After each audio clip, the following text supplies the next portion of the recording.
मैं डॉक्टर रश्मि वशिष्ठ, सह आचार्य राजनीति विज्ञान, गवर्नमेंट कॉलेज जयपुर। बच्चों, कल हमने अपने अध्याय के अध्ययन में राजनीति विज्ञान के परंपरागत दृष्टिकोण के बारे में जाना और समझा कि किस प्रकार से राजनीति विज्ञान के परंपरागत दृष्टिकोण में किस किस चीज़ का अध्ययन किया जाता है। राजनीति विज्ञान को विज्ञान कहा जाए या नहीं कहा जाए, इस बात में बहुत मतभेद था। इसे अनेक नामों से पुकारा जाता है। बहुत सारे विचारकों में, बहुत सारे जो राइटर हैं उनमें बहुत मतभेद पाया जाता है कि राजनीति विज्ञान विज्ञान है या कुछ और है, या किसी राजनीतिक दर्शन है, राजनीति है, कुछ है। इसे बहुत सारे नामों से बुलाया जाता है। जेलिनेक ने एक स्थान पर लिखा है कि राजनीति विज्ञान के अतिरिक्त और कोई ऐसा विज्ञान नहीं है जिसे पारिभाषिक शब्दों की उसके समान आवश्यकता हो। इसे अब तक राजनीति, राजनीतिक दर्शन आदि कई नामों दिए जा चुके हैं। राजनीति शब्द का प्रयोग सर्वप्रथम अरस्तु ने अपनी नगर राज्य संबंधी पुस्तक के शीर्षक रूप में किया था। राजनीति शब्द की व्युत्पत्ति यूनानी शब्दों पॉलिस और पॉलिटिक्स से हुई है तथा लास्की ने अपने प्रसिद्ध ग्रंथ का नाम ग्रामर ऑफ पॉलिटिक्स रखा। विल्सन ने भी राजनीति के सिद्धांत शीर्षक से रचना की प्रस्तुत की है। सैद्धांतिक और प्रायोगिक राजनीति के क्षेत्र में अलग अलग निम्न विषय आते हैं। उनके आधार पर भी इस नामकरण को अलग अलग नामों से जाना जाता है। इस नामकरण पर कई प्रकार की आपत्तियां मानी जाती हैं अध्ययन की दृष्टि से। जैसे फ्रेडरिक पोलक द्वारा राजनीति का जो वर्गीकरण किया गया है वह निसंदेह उपयोगी है और राज्य से संबंधित सभी प्रश्न उसके अंतर्गत आ जाते हैं। वर्तमान समय में राजनीति शब्द का प्रयोग उपयुक्त व्यापक अर्थों में न किया जाकर संकुचित अर्थ में किया जाता है। आधुनिक लेखकों ने राजनीति का तात्पर्य प्रयोगात्मक अथवा व्यवहारिक राजनीति से समझा है। मैकेनिक ने भी राजनीति शब्द को कला के अर्थ में प्रयुक्त किया है। गार्डनर ने कहा है राजनीति शब्द राज्य के क्रियाकलापों के उस भाग तक सीमित है जो दैनिक गतिविधि के संचालन से संबंध रखता है। तात्पर्य ये है कि आजकल राजनीति का अभिप्राय शासन के दिन प्रतिदिन के कार्य, नीतियाँ और क्रियाकलाप है उनसे लिया जाता है। यह उसका मौलिक सिद्धांतों से, इसका राज्य के मौलिक सिद्धांतों से कोई अस्तित्व नहीं है। राजनीति में शास्त्रीय एकरूपता का अभाव भी पाया जाता है, इसलिए भी इसे राजनीति नाम नहीं दिया जा सकता है। इस संबंध में यह महत्वपूर्ण है कि प्रत्येक देश की राष्ट्रीय या स्थानीय राजनीति अन्य देशों की राष्ट्रीय या स्थानीय राजनीति से भिन्न होती है। इस प्रकार राजनीतिक अध्ययन में एकरूपता का नितांत अभाव पाया जाता है। राजनीति शब्द अप्रतिष्ठित शब्द के रूप में भी जाना जाता है। आंग्ल भाषा में कहावत है, राजनीति दुष्ट पुरुष का अंतिम आश्रय स्थल है। अतः वर्तमान युग में राज्य से संबंधित ज्ञान की शाखा को राजनीति की संज्ञा देना उचित प्रतीत नहीं होता है, असंगत लगता है। राजनीतिक दर्शन इस विषय को राजनीतिक दर्शन के नाम से भी जाना जाता है। इसमें विषय की सैद्धांतिक प्रकृति के अनुरूप ऐसा माना जाता है, तर्क दिया जाता है कि यह प्रकृति सैद्धांतिक दार्शनिक और है, व्यवहारिक नहीं है। इस विषय के अंतर्गत हम राज्यों की उत्पत्ति, उनका विकास, प्रकृति, उद्देश्य, मानव अधिकार एवं कर्तव्य और राजनीतिक धारणाओं का अध्ययन करते हैं। और क्योंकि राज्य संबंधी अध्ययन का मुख्य भाग ये सिद्धांत है, इसलिए इसे राजनीतिक दर्शन नाम दिया जाना ठीक है या कहा जाना उचित है। राजनीतिक दर्शन राजनीति विज्ञान का पूर्वगामी है। गील क्राइस्ट के शब्दों में राजनीतिक दर्शन का एक प्रकार से राजनीतिक से पूर्व जन्म हुआ, क्योंकि राजनीति विज्ञान राजनीतिक दर्शन की मौलिक मान्यताओं पर आधारित है। यह शब्द प्रतिष्ठित है, अच्छा लगता है। दर्शन अपने आप में एक प्रतिष्ठित शब्द है, सम्मानजनक है। राजनीतिक दर्शन, इसलिए राजनीतिक दर्शन का नाम दिया जाना चाहिए। लेकिन इस नाम पर भी बहुत सारी आपत्तियां हैं। अध्ययन क्षेत्र की दृष्टि से भी इसे ठीक नहीं माना जाता है। व्यवहारिक राजनीति का नाम दिया गया है इसे। हेलोवेल ने ठीक कहा है, राजनीतिक दर्शन का संबंध राजनीतिक संस्थाओं में निहित विचारों और आकांक्षाओं से है। इस कारण राजनीतिक दर्शन विषय का अपूर्ण अध्ययन ही है। प्रकृति की दृष्टि से भी दर्शन शब्द पर्याय विषय प्रकृति की दृष्टि से भी ठीक नहीं माना जाता है तथा दर्शन शब्द अनिश्चितताओं और अवास्तविकताओं का भी प्रतीक है, इसलिए भी राजनीतिक दर्शन शब्द नहीं माना गया है। राजनीति विज्ञान सर्वाधिक उपयुक्त संज्ञा है। राजनीति विज्ञान को विज्ञान शब्द का प्रयोग सर्वप्रथम गार्डविन और मेरी वुllस्टोनक्राफ्ट द्वारा किया गया था। वस्तुतः हमारे विषय के नाम के लिए राजनीति विज्ञान शब्द ही प्रयुक्त और उपयुक्त प्रतीत होता है। अध्ययन क्षेत्र के अनुरूप राजनीति शब्द के अंतर्गत पोलक के विभाजन की व्यवहारिक राजनीति ही आ सकती है और राजनीतिक दर्शन के अंतर्गत केवल सैद्धांतिक राजनीति।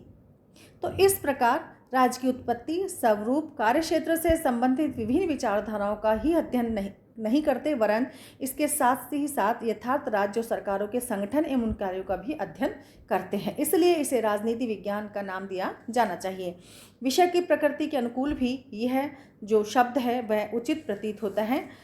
सम्मानप्रद संज्ञा। इसके अतिरिक्त वर्तमान समय में विज्ञान का अर्थ एक क्रमबद्ध, तर्कपूर्ण और विकसित ज्ञान से लिया जाता है। आधुनिक समय में अधिकांश लेखक यथा सीले, ब्रगेस, विलोबी, गेटल, गार्डनर, लिकाक और गिलक्राइस्ट इस विषय के नाम के रूप में राजनीति विज्ञान शब्द को ही सर्वाधिक उपयुक्त नाम मानते हैं। 1948 में यूनेस्को के तत्वाधान में एक सम्मेलन में एकत्रित राजनीति विज्ञान के विद्वानों ने भी इसी शब्द को प्राथमिकता दी और उचित माना। राजनीति विज्ञान का स्वरूप क्या है, अर्थात राजनीति विज्ञान क्या है? क्या राजनीति विज्ञान हो सकता है? एक और बकल, काम्टे, मैटलैंड, एमास, बियर्ड, मोस्का आदि विद्वान हैं जो राजनीति विज्ञान को विज्ञान के रूप में स्वीकार नहीं करते, तो दूसरी ओर अरस्तु इसे सर्वोच्च विज्ञान और बर्नार्ड शॉ इसे मानवीय सभ्यता को सुरक्षित रख सकने वाला विज्ञान मानते हैं। अरस्तु के अतिरिक्त वोदा, हाफ्स, मांटेस्कू, ब्राइस, जेनिलेंग, फाइनन, लास्की आदि भी इसे विज्ञान के रूप में स्वीकार करते हैं। जो लोग इसे विज्ञान नहीं मानते उनका कहना है कि इसमें सामान्य तथ्यों का अभाव पाया जाता है। जिस प्रकार गणित में 2 और 2 4 होते हैं, भौतिक विज्ञान के गुरुत्वाकर्षण के नियम सही है, नितांत है, ऐसे नियमों का इसके अंदर अभाव पाया जाता है।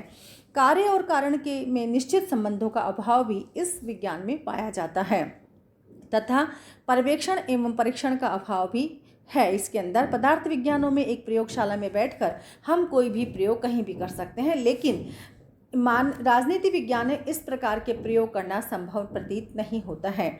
मानव स्वभाव क्योंकि परिवर्तनशील है, अतः राजनीति विज्ञान को विज्ञान नहीं माना जा सकता है। अलग अलग व्यक्तियों के स्वभाव में अंतर होता है और एक समान परिस्थिति में रहने वाले व्यक्ति भी भिन्न भिन्न रूप से आचरण करते हैं। अचूक माप की भी इसमें कमी पाई जाती है। भविष्यवाणी की क्षमता का राजनीति विज्ञान में अभाव पाया गया है, इसलिए भी इसे विज्ञान मानना संभव नहीं है।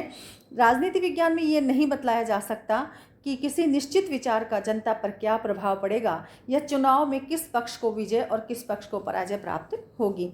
परिभाषा, शब्दावली तथा अध्ययन पद्धति के संबंध में भी इसमें एक मतता का अभाव पाया जाता है। लावेल ने लिखा है, राजनीति विज्ञान में आधुनिक विज्ञान की प्रथम आवश्यकता की कमी है। इसमें शिक्षित व्यक्तियों के लिए बोधगम्य पारिभाषिक शब्दों का अभाव पाया जाता है। अध्ययन विषय आत्मपरक है, वस्तुपरक नहीं है। राजनीतिक विषयों का अध्ययन पदार्थ विज्ञानों की भांति वैज्ञानिक रूप में नहीं हो सकता है। उपयुक्त तर्कों के आधार पर बकल कहते हैं कि ज्ञान की वर्तमान अवस्था में राजनीति विज्ञान को विज्ञान मानना तो बहुत दूर की बात है, ये तो कलाओं में भी पिछड़ी हुई कला है। बर्क अपनी उपहासमयी भाषा का प्रयोग करते हुए कहते हैं, जिस प्रकार हम सौंदर्य विज्ञान को विज्ञान की संज्ञा नहीं दे सकते, उसी प्रकार राजनीति विज्ञान का विज्ञान बनना न तो संभव है और न ही वांछनीय है। लेकिन इतने सारे तर्कों के बाद भी यह सही है कि राजनीति विज्ञान की वैज्ञानिकता सही है। इन विद्वानों द्वारा पदार्थ विज्ञानों की परिभाषा को राजनीति विज्ञान जैसे सामाजिक विज्ञान पर लागू करने की भूल की है, जबकि राजनीति विज्ञान वैसा विज्ञान नहीं है। राजनीति विज्ञान का ज्ञान क्रमबद्ध भी है और व्यवस्थित भी है। उदाहरण के लिए कि राजनीति विज्ञान में राज्य के भूतकालीन स्वरूप के आधार पर ही वर्तमानकालीन स्वरूप का अध्ययन किया जा सकता है। इस प्रकार राजनीतिक विचारधाराओं का अध्ययन उनकी प्रवृत्तियों के आधार पर विभिन्न वर्गों में वर्गीकृत करके किया जाता है। अध्ययन सामग्री की जो प्रकृति है उसमें भी स्थायित्वता और एकरूपता पाई जाती है। सर्वमान्य तथ्य विज्ञान की तरह संभव नहीं है, लेकिन फिर भी इसमें कुछ सर्वमान्य तथ्य पाए जाते हैं।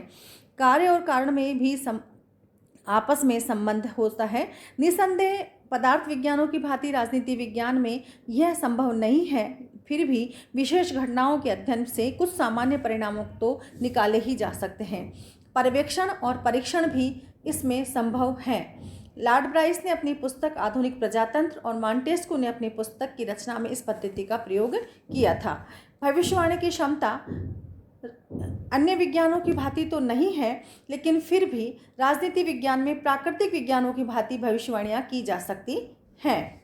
इस प्रकार से राजनीति विज्ञान को विज्ञान माना जा सकता है। यद्यपि राजनीति विज्ञान एक विज्ञान है, किंतु वह पदार्थ विज्ञानों की भांति पूर्णतः निश्चित नहीं है। इसमें अनिश्चितता विज्ञानों की श्रेणी में है, लेकिन फिर भी राजनीति विज्ञान विज्ञान है। कुछ विचारक राजनीति विज्ञान को एक कला के रूप में देखते हैं। कुछ ऐसे व्यक्ति सोचते हैं कि अध्ययन न तो विज्ञान और की श्रेणी में आता है और ये कला की, लेकिन वस्तुतः ऐसा सोचना त्रुटिपूर्ण है। विचारकों में बहुत अधिक मतभेद पाया जाता है। कला ऐसे ज्ञान को कहा जा सकता है जिसका उद्देश्य मानव जीवन को सुंदर बनाना है। एक विचारक ने शब्दों में सत्यम, शिव और सुंदर की साधना ही कला है। राजनीति विज्ञान में राज्य के भूतकालीन वर्तमान स्वरूप का अध्ययन करने के साथ साथ राज्य के भावी आदर्शात्मक स्वरूप का अध्ययन किया जाता है। इसलिए राजनीति विज्ञान को कला माना जा सकता है। वर्तमान समय में मानव जीवन और राज्यों का पारस्परिक जीवन बहुत अधिक आत्मनिर्भर हो गया है और ऐसी परिस्थितियों में राजनीति विज्ञान का कला की एक विश्व को विनाश के गढ़ से बचा सकती है। उनका मानना है कि राजनीति विज्ञान और कला दोनों हैं। कैटलिन राजनीति विज्ञान का अर्थ विस्तार करते हुए उसे कला, दर्शन और विज्ञान तीनों मानते हैं। लासवेल भी कला, विज्ञान और दर्शन के संगम को ही राजनीति विज्ञान का आधार मानते हैं, लेकिन वास्तव में राजनीति विज्ञान के नाम से ही जानी जा सकती है।